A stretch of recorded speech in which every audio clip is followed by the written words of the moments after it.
What matter you decide? You must translate. Where is your son? Bestow this place on us a little while.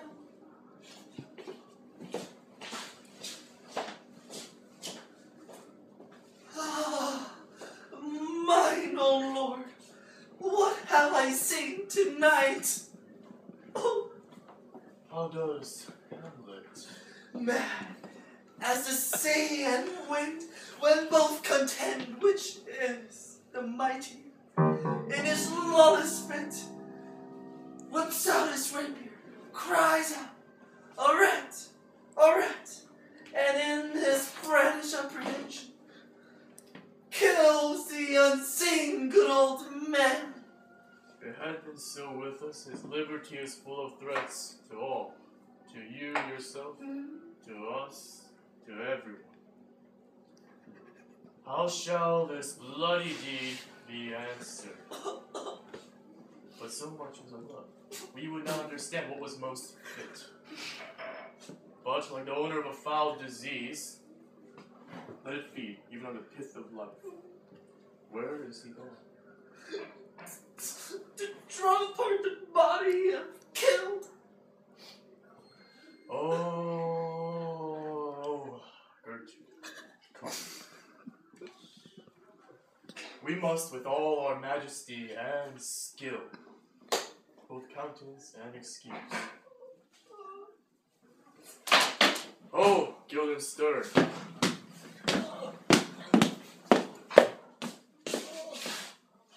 Go join you with some further aid.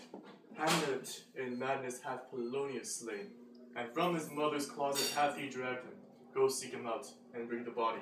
I pray, hasten this. Come, Gertrude, we'll call up our wisest friends, let them know both what we mean to do and what's ultimately done.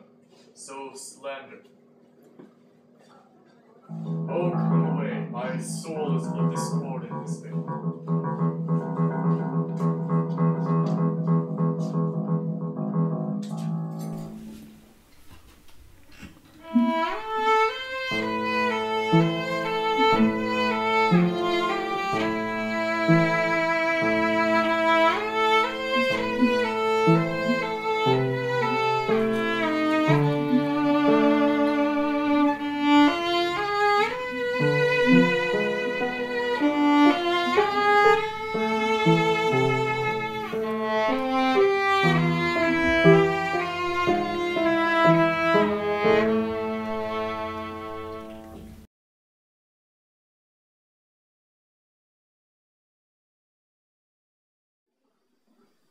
Safely stowed. Hamlet! Calls on Hamlet. Oh, here they come. What have you done with the dead body? Pounded it with dust, but it's his kin. Tell us where it is. Do not believe. Believe what? That I can keep your counsel and not mine own. Besides, to be demanded of a sponge, or replication should be made by the son of a king. Take you me for a sponge? Aye, sir.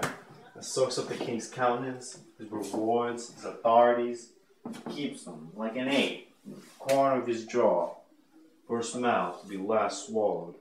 When he needs what you have gleaned, he is but squeezing you, and, sponge, you shall be dry again.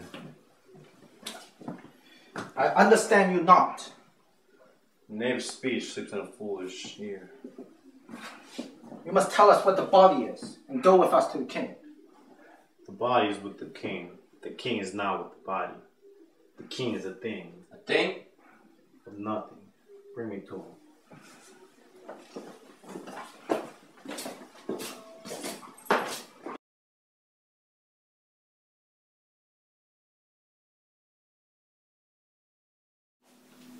I am sent to seek him and to find the body.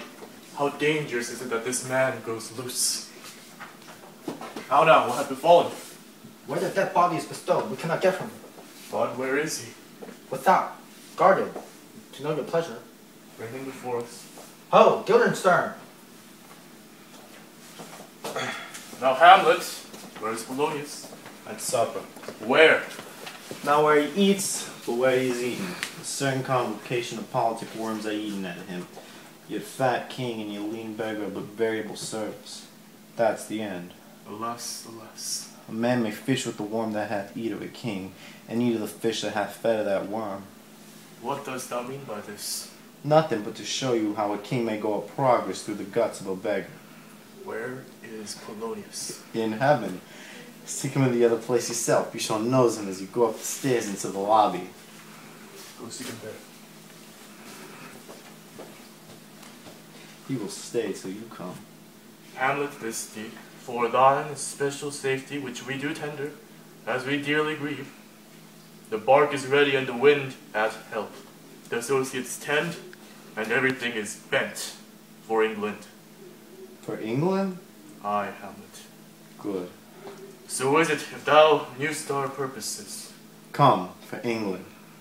Farewell, dear mother. My loving father, Hamlet. My mother. Father and mother is man and wife. Man and wife is one flesh. Come, for England.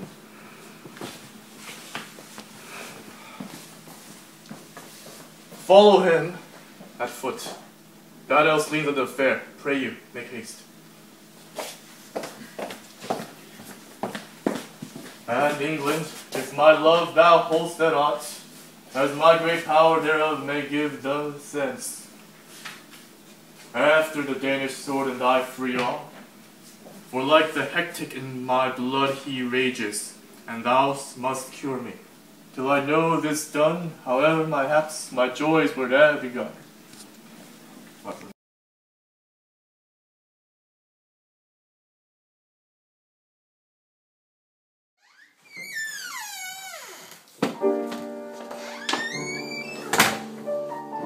Go, Captain. From me greet the Danish king. Tell him that by his license Fortinbras craves the conveyance of a promised march across his lands.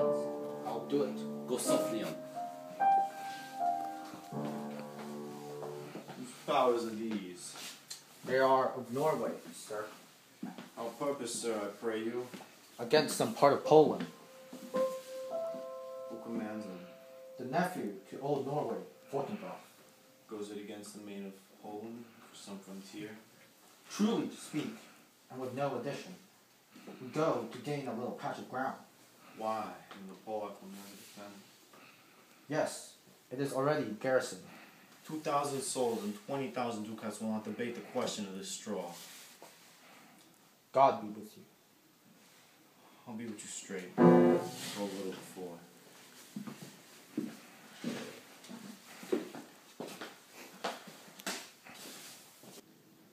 Have all occasions do inform against me, and spur my full revenge. What is a man, if his chief good and market of his time be but to sleep and feed? A beast, no more. Sure, he that made us with such large discourse, looking before and after, give us not that capability and godlike reason of fusting us unused. Now whether it be bestial bullying or some craven scruple of looking too precisely on the event, thought which quarter, but 1 part wisdom ever 3 parts power. I do not know why yet I like to say these things to do. It's thy cause and will and strength and means to do. Examples gross as earth exhort me. Witness this army of such mass and charge, led by a delicate and tender prince, whose spirit with divine ambition puffed makes mouths at the invisible event, exposing what is moral and unsure for all that fortune, death, and danger dare. Rightly to be great is not to stir without great argument, but greatly to find quarrel in a straw when honor is at the stake. How stand I then, that have a father killed, a mother stained, excitements of my reason and my blood, and let all sleep? While to my shame, I see the imminent death of 20,000 men, who for a fantasy and trick of fame go to their graves like beds, fight for a plot whereon the numbers cannot try the cause, which is not tomb enough and continent to hide the slain. Oh, from this time forth, my thoughts be bloody,